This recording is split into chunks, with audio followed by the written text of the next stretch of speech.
Hi friends, ഇയാമാസ് കിച്ചണിലേക്ക് എല്ലാവർക്കും സ്വാഗതം. ഇന്ന് ഞാൻ ഉണ്ടാക്കുന്നത് കോളിഫ്ലവർ ഉപയോഗിച്ചിട്ടുള്ള ഒരു ഫ്രൈ ആണ് കേട്ടോ. ഈ മഴയത്ത് നമുക്കൊരു കട്ടൻ്റെ ഒക്കെ കൂടെ വെറുതെ ഇരുന്നിങ്ങനെ കഴിക്കാൻ പറ്റുന്ന ഒരു അടിപൊളി ഫ്രൈ ആണ്. ഒരു സ്നാക്ക് എന്നൊന്നും പറയാൻ പറ്റില്ല, ഒരു ഫ്രൈ ആണ് കേട്ടോ. വളരെ എളുപ്പമാണ് നമുക്കിത് വീട്ടിലേക്ക് ഉണ്ടാക്കി എടുക്കാൻ വേണ്ടിയിട്ട്. നല്ല ടേസ്റ്റിയാണ്, എല്ലാവർക്കും ഇഷ്ടപ്പെടും. അപ്പം ഇതെങ്ങനെ ഉണ്ടാക്കണേ നമുക്കൊന്ന് നോക്കിയാലോ. ഞാനിവിടെ ഒരു കോളിഫ്ലവർ ആണ് കേട്ടോ എടുക്കുന്നത്. ഇനി ഇത് നമുക്കിതിൻ്റെ ഇലയൊക്കെ ഒന്ന് കളഞ്ഞ് ഒന്ന് വൃത്തിയാക്കി എടുക്കാം.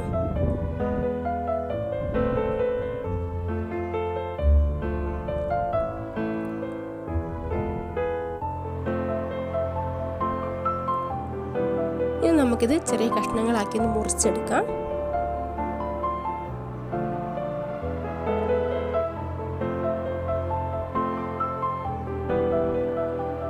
നമുക്ക് വീണ്ടും ഇത് ചെറിയ കഷ്ണങ്ങളാക്കിയിട്ട് മുറിച്ചെടുക്കണം. ഈ ഒരു രീതിയിലാണ് കേട്ടോ നമുക്ക് വേണ്ടത്. ഇനി വലിയ കഷ്ണങ്ങളാണെങ്കിൽ നടുവേ ഒന്ന് മുറിച്ചെടുക്കാം.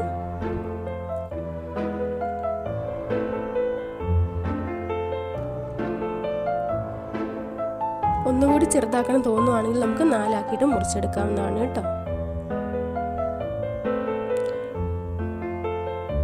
ഇനി മുറിച്ച കഷ്ണങ്ങളൊക്കെ ഞാനൊരു പാത്രത്തിലേക്ക് ഇട്ട് കൊടുത്തിട്ടുണ്ട്. ഇനി നമുക്കൊരു പാത്രത്തിൽ കുറച്ച് വെള്ളം എടുക്കാം. ഇതിലേക്ക് ഒരു 1/2 ടീസ്പൂൺ മഞ്ഞൾപ്പൊടി ഇട്ട് കൊടുക്കാം. 1 ടീസ്പൂൺ ഉപ്പുപൊടി ചേർത്ത് കൊടുക്കാം. ഇനി നമുക്ക് നന്നായിട്ടൊന്ന് വെട്ടിത്തിളയ്ക്കണം. വെട്ടിത്തിളയ്ക്കുന്ന ഈ വെള്ളത്തിലേക്ക് നമ്മളിവിടെ ചെറുതാക്കി അരിഞ്ഞു വെച്ചിരിക്കുന്ന കോളിഫ്ലവർ അതിട്ട് കൊടുക്കാം. ഇതിന് ശേഷം ഇത് ഒത്തിരി വെന്ത് പോകരുത്, ജസ്റ്റ് ഒന്ന് തിള വന്നാൽ മതി. ആ സമയത്ത് തന്നെ ഇത് കോരിയെടുക്കണം. വെന്ത് പോകരുതൊന്ന് വാടി കിട്ടിയാൽ മതി കേട്ടോ. ഇനി നമുക്കൊരു മസാല തയ്യാറാക്കണം. അതിന് വേണ്ടിയിട്ട് ഞാനിവിടെ ഒരു പാത്രത്തിലേക്ക് 1 ടീസ്പൂണ് ഇഞ്ചിയും വെളുത്തുള്ളിയും കൂടി അരച്ചത് ചേർത്ത് കൊടുക്കുന്നുണ്ട്. 1 ടേബിൾ സ്പൂണ് സാദാ മുളക് പൊടിയാണ് ചേർത്ത് കൊടുക്കുന്നത്. നിങ്ങൾക്ക് നല്ല കളർ വേണമെങ്കിൽ കാശ്മീരി മുളക് പൊടിയും കൂടി ചേർക്കാം കേട്ടോ. ഇതിന് ഭയങ്കര എരിവൊന്നുമില്ല, ചെറിയൊരു എരിവേ ഉള്ളൂ. 1/2 ടീസ്പൂൺ മഞ്ഞൾപ്പൊടി ചേർത്ത് കൊടുക്കാം. ഉപ്പ് 1/2 ടീസ്പൂൺ ചേർത്ത് കൊടുക്കാം. നമ്മൾ ഉപ്പിട്ടാണല്ലോ വേവിച്ചേക്കുന്നത്, നോക്കിയിട്ട് ചേർത്താൽ മതി. 1 ടീസ്പൂണ് ഗരം മസാലപ്പൊടി ചേർത്ത് കൊടുക്കാം. 1.5 ടീസ്പൂണ് കുരുമുളക് ഒന്ന് ചതച്ചെടുത്തത് ചേർത്ത് കൊടുക്കാം. പൊടി ചേർത്താലും മതി കേട്ടോ. ഇനി നമുക്കിതെല്ലാം കൂടി ഒന്ന് മിക്സ് ചെയ്തിട്ടെടുക്കാം.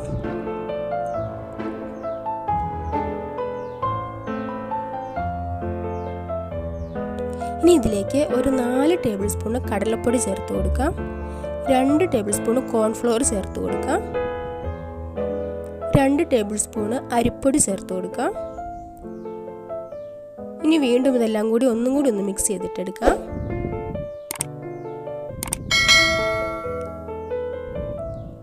ഇനി ഇതിലേക്ക് കുറേശ്ശെ വെള്ളം ചേർത്തിട്ട് നമുക്കൊരു പേസ്റ്റ് തയ്യാറാക്കിയെടുക്കാം.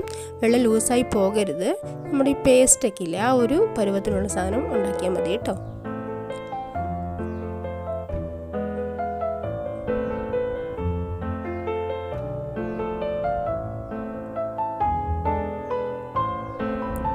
കണ്ടില്ലേ, ഈ ഒരു രീതിയിൽ കിട്ടിയാൽ മതി. കളർ കൂടുതൽ വേണമെങ്കിൽ നിങ്ങൾക്ക് ചുമന്ന കളർ വേണമെങ്കിൽ ചേർക്കാം കേട്ടോ. ഇനി ഇതിലേക്ക് ഞാൻ നമ്മൾ വാട്ടി വെച്ചേക്കുന്ന കോളിഫ്ലവർ ഇല്ലേ, അത് ചേർത്ത് കൊടുക്കുവാണ്.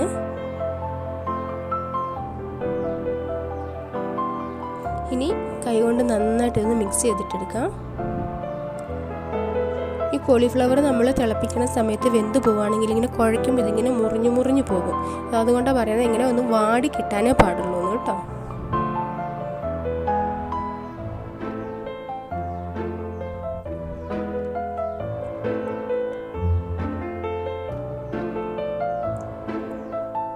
ഇനി നന്നായിട്ടൊന്ന് മിക്സ് ചെയ്തതിന് ശേഷം നമുക്കൊരു 15 മിനിറ്റ് മുതൽ അരമണിക്കൂർ വരെ ഒന്ന് റെസ്റ്റ് ചെയ്യാൻ വേണ്ടിയിട്ട് മാറ്റി വെക്കാം കേട്ടോ.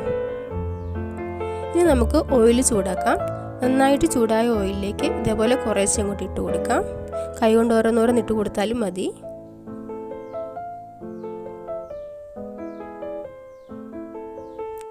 ഒരു വശം ഒന്നായി കഴിയുമ്പോൾ നമുക്കിതൊന്ന് തിരിച്ചിട്ട് കൊടുക്കാം.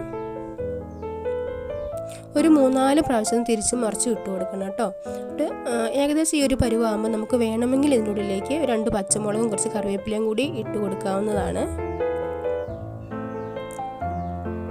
എന്നിട്ട് ഈ ഒരു രീതിയാകുമ്പോൾ നമുക്കിത് എണ്ണയ്ക്കകത്തുനിന്ന് കോരിയെടുക്കാം.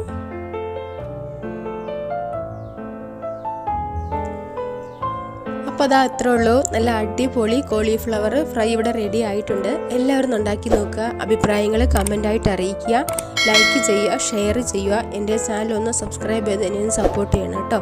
അപ്പം മറ്റൊരു വീഡിയോ ആയിട്ട് വീണ്ടും കാണാം. Okay, bye bye.